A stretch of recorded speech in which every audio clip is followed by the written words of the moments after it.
The broadcast is now starting. All attendees are in listen-only mode. All right. Good morning, good afternoon, everybody. We are going to go ahead and get started with our webinar today.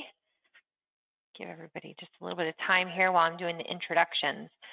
So we are going to go through and talk about invoices today, creating invoices in QuickBooks Online Advanced, creating invoices in QuickBooks Enterprise, and then creating invoices in Acumatica.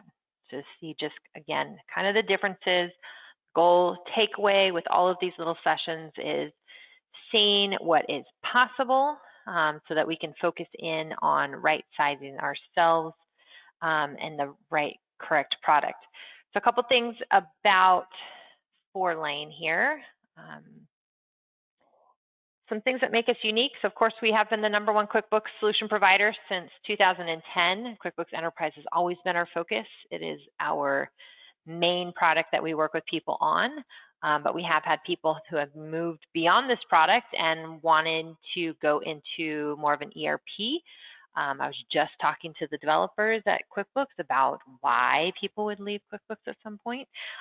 So usually it's a size thing and a transaction thing. So here at Fourlane, we are QuickBooks and ERP experts, so we understand both. Obviously, we do represent Acumatica as a product, but we do conversions from people out of several products, so we can talk to a lot of different ERP systems out there. But that is something that sets us apart. There aren't a lot of people that bridge that gap.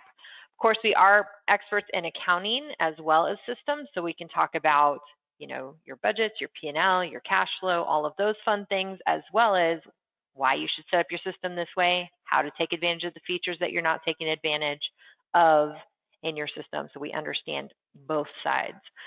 And then, of course, we're project managers for change management here at Fourlane. So our formula for success, we do many services here. The focus of all of our services is always going to be around what are our results that we're trying to obtain. So we're trying to get to what data do you need to make decisions in your business, right? That's always going to be the focus over here. Let's go ahead and dive in because we have a lot of things to go through today. I didn't mention the, hey, go ahead and say hi if you guys can hear me. Hopefully y'all can hear me because I just went through that. Nobody's yelling at me that they can't hear me yet. So where are you at? If you have any questions, raise your hand. Let me know that y'all have got me here. All right, great, perfect. Hello, all right.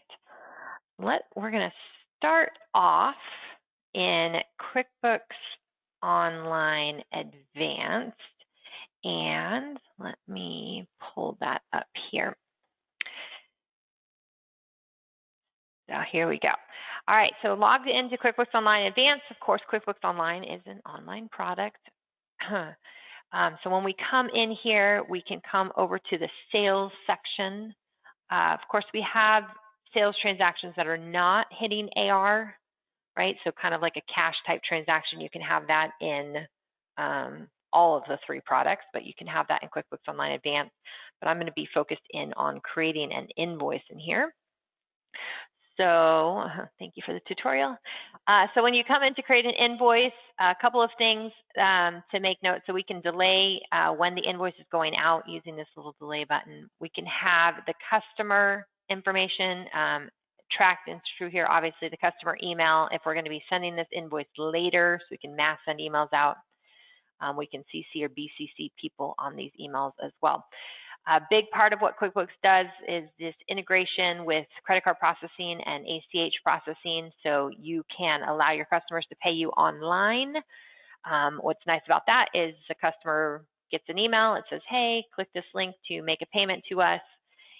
That link is good until, right, the Pay Now button in the customer's email is good until the customer makes a payment. They click that button, they put in their own credit card information, you do not have to manage it, or their own ACH information, you do not have to manage it as the company receiving the funds. which is really nice for compliance. And then also it'll save their information for future use if they choose to. So they, you know, it's kind of like an Amazon type feel where they don't have to put their information in every single time. The easier you make it for people to pay you, the faster people will most likely pay you, right? So QuickBooks has definitely got that piece down to help you out. Going along the bottom, so we have billing address, I have terms, invoice date, due date, right? I have stuff. This is just a custom field and custom drop downs that I've seen in other versions of QuickBooks. You can't have custom drop downs, or QuickBooks Online. You can in QuickBooks Enterprise as well have custom drop downs. It's just that you can have fewer custom fields, and then you can see here that's not shown to the customer as well. We can have tags in QuickBooks Online Advanced, which is really something that is unique, kind of has a very zero type feel. If anybody has ever worked in zero product before. So I can set up a tag. I can set up a tag. So like, let's say I say, I don't know, online sales. And so I can click online sales. It says it's ungrouped right away. So I can click on this and I can group the online sales into a particular group. So like how I have employee : AR, I could put in here something like, you know, sales type, and then put online sales underneath of the sales type. So let me come on over here. So ungroup is online sales. I can say edit, the tag name is online sales, and then I would be able to add it to a group if I set that up over here. The nice thing about setting up these tags is it's basically just a way to slice data. So I can run a P&L based on these tags, and that allows me just to get access to the data that I'm trying to get access to faster. Okay, I haven't seen a lot of usage of these tags yet. I think it's kind of confusing for people. You know, they're used to seeing this in like SEO world. It has a very kind of similar feel, but allows us to run financial reports based off of them. Down below here, so we have our products. Here we can add in our products, our description, quantities, rate, amount, pretty standard stuff. We can have sales tax information. We can add additional lines down below here. So all of that is represented here. We can have a message that goes on the invoice. We can also have a message separately that goes on the statement. That is something that's different than in QuickBooks Desktop. They don't have that piece here. And then we can have attachments as well. So we can add a maximum size of 20 megabyte attachments. That is something that is different in QuickBooks Enterprise and also in Acumatica. There's not that limitation. Okay. So creating the invoice in QuickBooks Online Advanced has a lot of information, right? Different types of information that we're used to seeing potentially in other versions of QuickBooks. Okay, so let's go into QuickBooks. Oops, I guess it wasn't open yet. Enterprise, and we're going to take a look in there first. So when you're going into QuickBooks Enterprise, of course, we have the same features where we can have what it's called a sales receipt. It's a cash sale. It has a very similar feel to a invoice, except for that it bypasses. Thank you for that.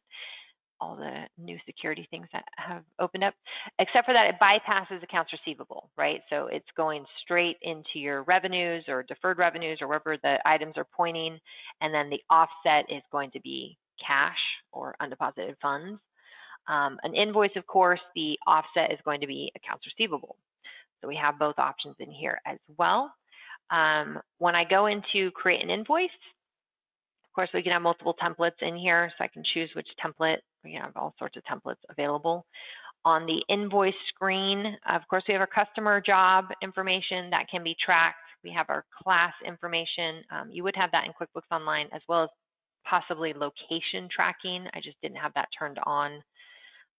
Date, invoice, bill to, ship to, all those kind of standard things. PO number, term, sales rep, ship date, ship via, FOB information. We can have custom fields, including drop downs at the header level as well as the line level. They are similar to what is in QuickBooks Online, right? It's informational.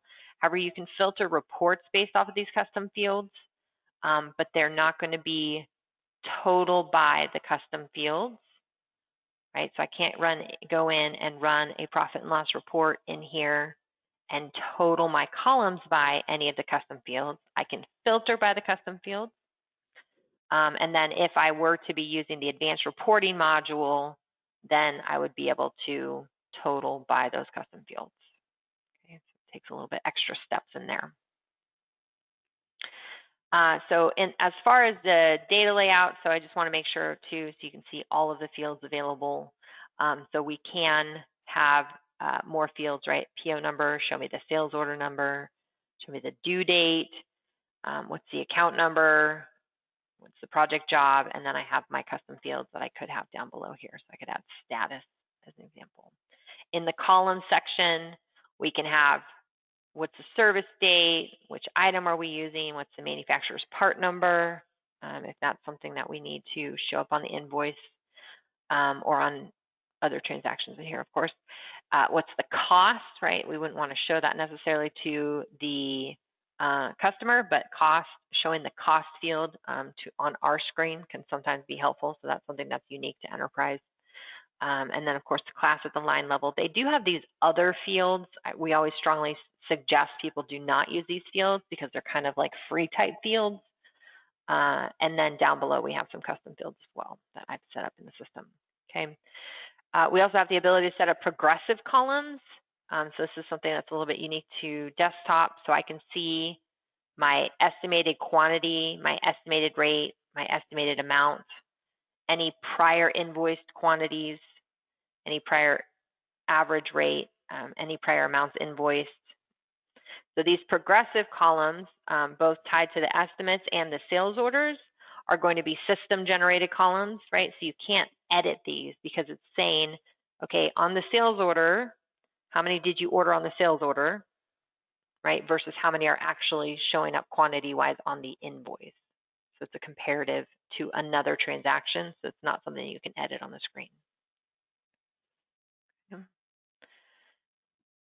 All right, coming down below here, as we kind of mentioned, right, adding the item. So you can add the item. We can have custom descriptions set up. You can have custom fields at the line level, amount, tax, all that fun stuff. Down below, we can have a customer message. This would be the message that would show up on the invoice. We don't have a statement message here. We do have a memo field, which would be for internal notes. And then, of course, sales tax. Okay. So lots available. In QuickBooks Desktop, we also have the ability, once I choose a customer, we also have the ability to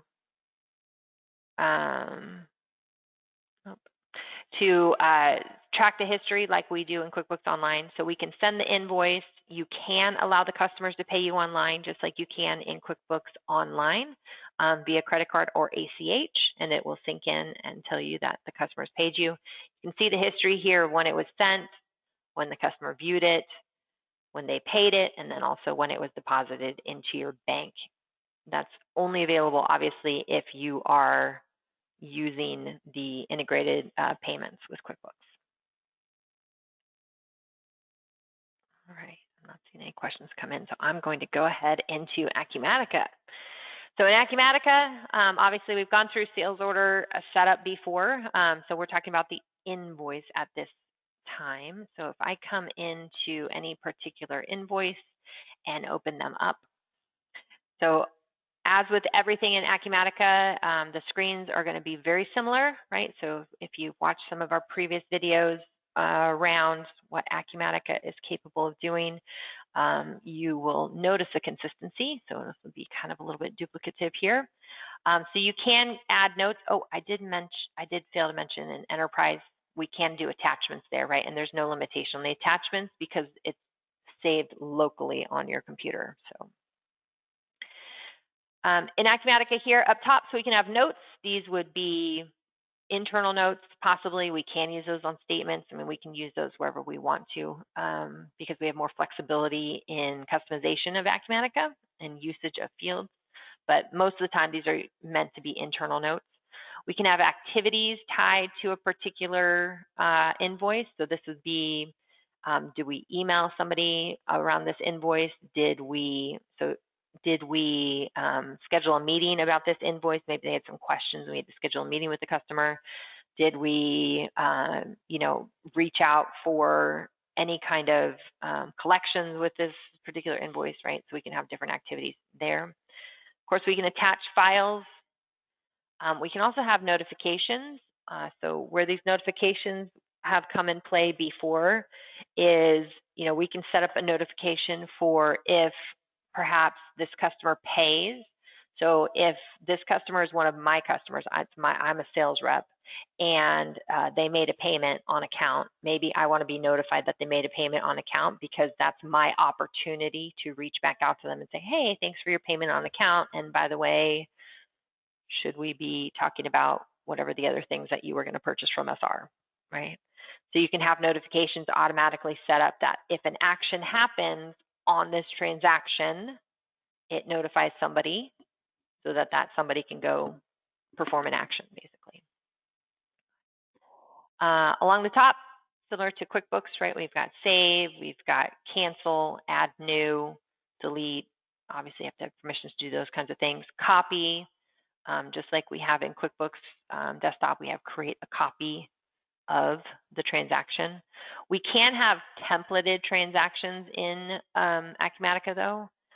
When we try to do that in QuickBooks, basically we create a fake customer and put some templates or some transaction templates to that customer. Previous and next. Then we have release. So this is going to be a little bit different than QuickBooks when you're an ERP product. So invoicing is a posted transaction, right? Whether you're in QuickBooks or you're in Acumatica, it is a transaction that is going to affect your financials or your subledger account. So in this case, when we release the transaction, it is posting the transaction to the general ledger in Acumatica. In QuickBooks, when we hit save, it posts it for us, right? So save in QuickBooks. You can mark an invoice as pending, which would not post it to the GL. Okay, and then you can remove the pending status. But it would be similar to here, like putting it on hold, or if it has not been released yet to the general ledger. So we have actions. We are used to seeing this in QuickBooks as well. Under actions here, we can have, email it, send an email, enter payment information, reverse this invoice, reverse and apply it to a memo, add it to a schedule. This is something if we're scheduling out, tickets. Mark as do not email, recalculate prices, reclassify, write off, right? So there's a write off feature in here. They do have a write off feature in QuickBooks at the receive payment stage. And then, of course, if we need to give a customer a refund. Inquiries, so we can decide what inquiries show up in here. So these are kind of like pivot tables for us. And we can define what shows up there. And then reports tied to invoices. So in QuickBooks, we have a very similar thing, not exactly the same, but we do have reports, right? So some reports that are frequently looked at when we are taking a look at a transaction. Along the top, we can have different types of invoices. So this is something that QuickBooks does not do. And so we can have debit memos, credit memos, overdue charges, credit write-offs, you can have different types of invoices in here, and that's just mainly meant to be kind of like a template. So what fields would follow through here, and then also what would be the effect of these different invoice types. Like what would we expect the end result to be? Also for filtering on reports, that is something that you would be able to filter by, right? What is the type of it? What is the type of invoice we have? Obviously, reference memo, we can have statuses, we can have on hold, which is basically like pending in QuickBooks. We can have the date, we can have the post period. So this is something that's different than in QuickBooks. In QuickBooks, whatever the invoice date is going to be the posting date or the posting period. In Acumatica, you can have the date of the transaction be different than the posting period that it's posting into. So when would we do that? Perhaps we forgot to invoice a customer, and so that customer, wants us to give them terms from the point that we figured out that we forgot to invoice them, and now we're going to invoice them. So they want their terms from January 1st, 2020, but the revenues from that invoice needs to be posted into December, because that's when we recognize those revenues and those costs, because that's when we shipped it or whatever it is. Okay. You see this frequently with bills, right? So if you have a bill on the flip side, on the accounts payable side, we'll see that frequently where we'll put in the date of the bill based on the date we received the bill. However, it might be posted into a prior period. Okay. Customer order number, any kind of quick description tied to the invoice can go up there, right? So just like a little note field, kind of like the customer statement can go there. Customer information, location, what currency. You can do multi-currency in all 3 products. What are their terms, due date, what's cash discount date? That shows up here. In QuickBooks, you have to go to a different screen to see those cash discount dates. Then, of course, what project are they tied to, or what job, if we're used to those in QuickBooks. And they have some quick summaries over here, too, in case we want that. Document details below, so I can have which parts, right? And, of course, we have tons of fields. If we look into what fields we can add at an invoice level, we can add files and attachments at the header level as well as the line level. We can have branch information, quantity, obviously in a measure. We can have discount information at the line level as well. That's not something that QuickBooks does. Salesperson can be at the line level. It's also not something QuickBooks does, mainly at the transaction level. You don't see that very often, but I have seen it once or twice. You can decide at the line level if this product is commissionable or not. If there's any compliance information around this product, we would see that there. Anyway, so lots and lots of fields that we can be tracked at the line level. So this is tied to the individual products or services that we're selling. On the financial, one thing that I just wanted to note here too. So from this screen, whatever fields we have, we can always export this to Excel. Once we export this to Excel, we can copy and paste into Excel any information and then bring it right back up. So you can import right from these screens.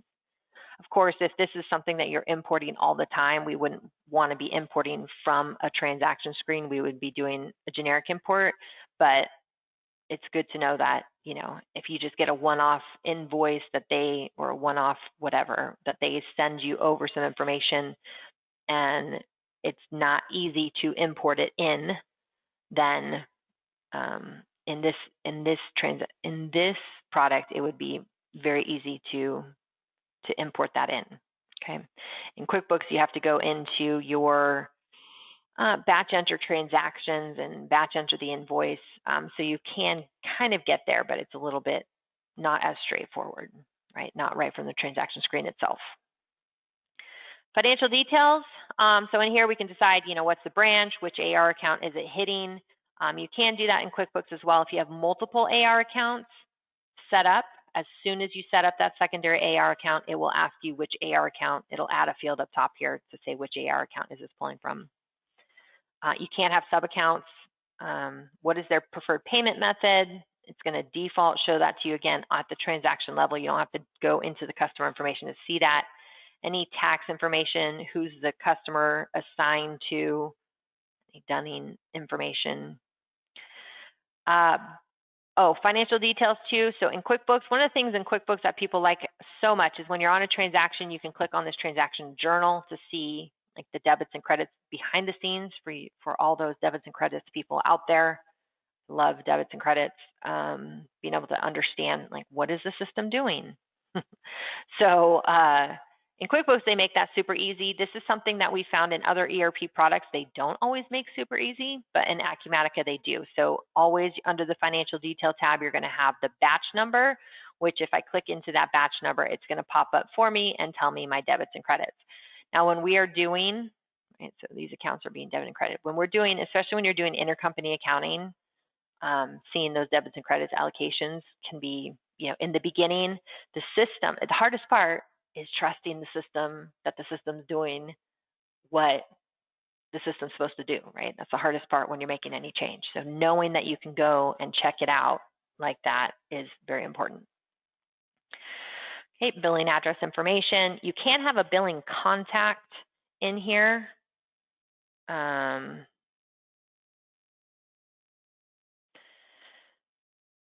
So of course you can go in and have a different contact for the billing versus, who the contact is on the customer. There's multiple contacts. We looked at that when we set up the customers as well. What are the print and email options? So we can print it, email it, don't print, don't email. Any tax details that we need to track, those would be showing up here. Salesperson commission, so obviously we would have some defaults on this. However, you can go in and modify on a per transaction the salesperson commission for this particular transaction, which is something that's nice too. QuickBooks doesn't really have, you can run reports, and then in QBar maybe we can, QuickBooks Advanced Reporting, we can add some commission information, right? Because we can add calculated fields, but this is set up to have that happen naturally. We don't have to go into a report for this to throw out different calculations.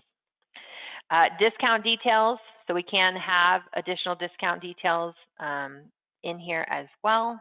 It would pull from the document details any discount details.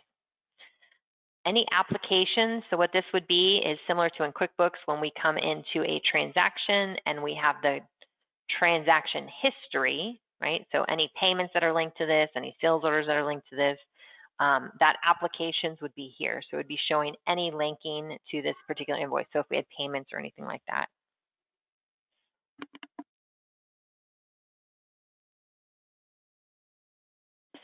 And then we have compliance.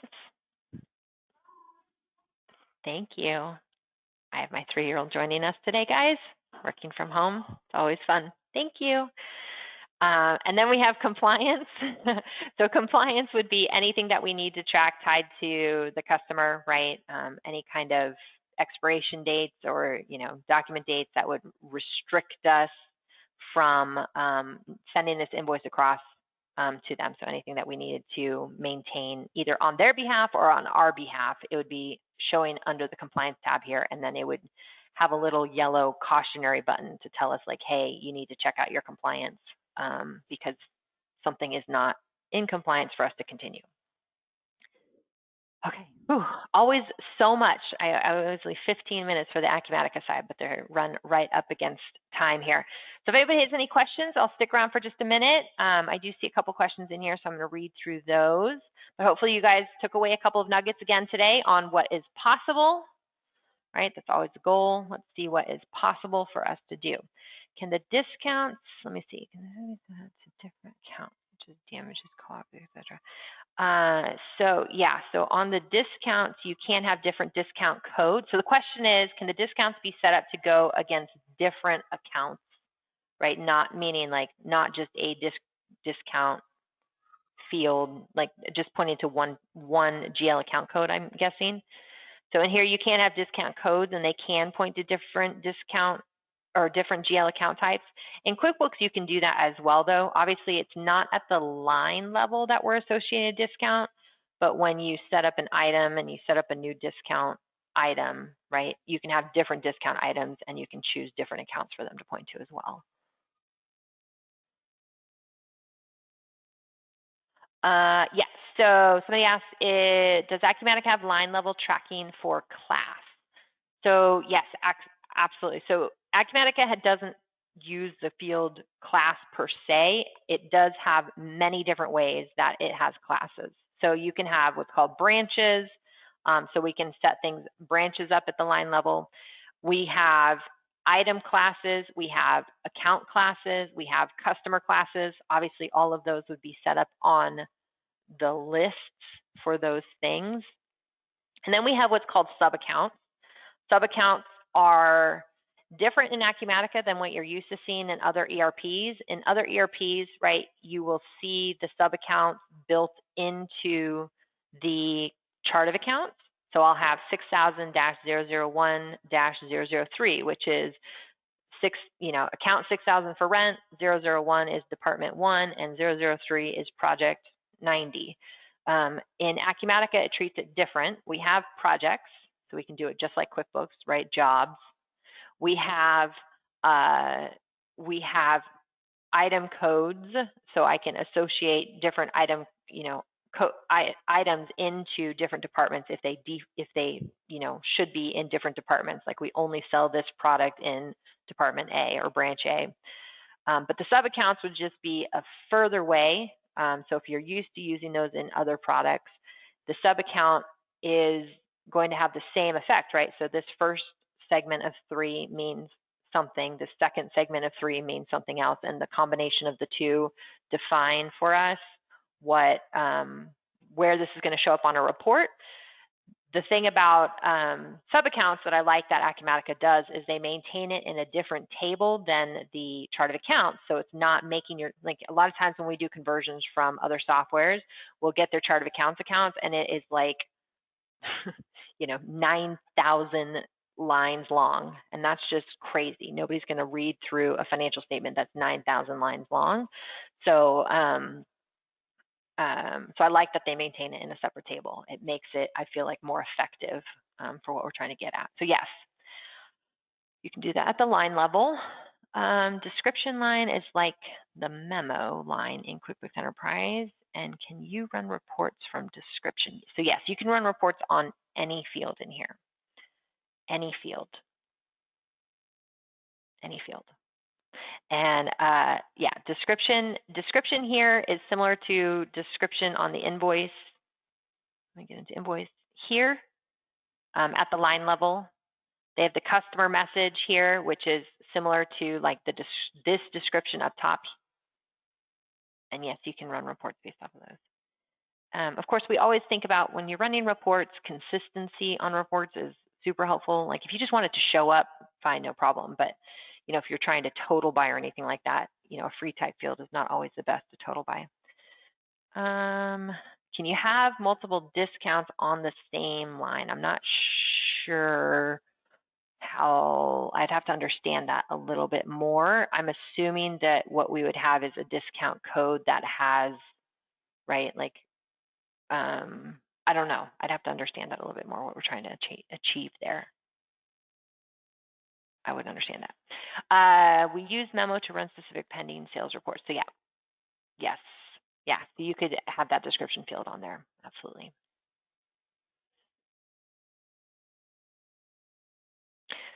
Okay.